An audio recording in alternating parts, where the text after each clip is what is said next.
Bedavamın gelini bolup geçip gittin denimden.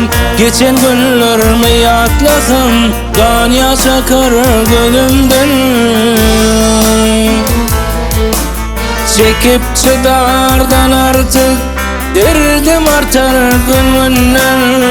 Meni ağladan bu dünya senem bir gün ağladın. Çekip çıdardan artık derdim artar gününden. Meni ağladan bu dünya senem bir gün ağladın.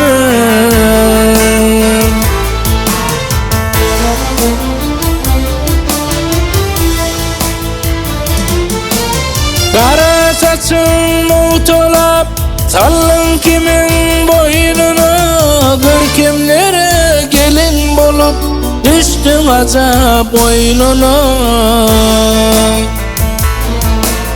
Çekip çıdardan artık derdim artar gününden. Meni ağladan bu dünya senem bir gün ağladın. Çekip çıdardan artık derdim artar gününden. Meni ağladan bu dünya senem bir gün ağladın.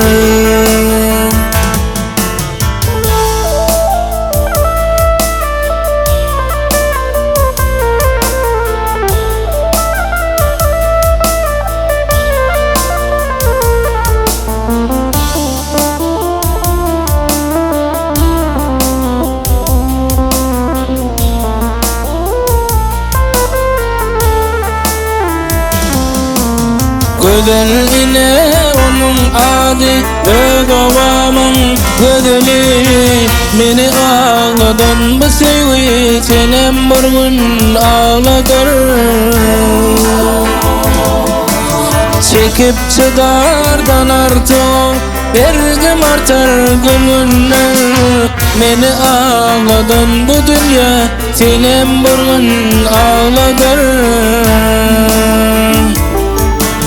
Çekip çıdardan artık derdim artar gününden.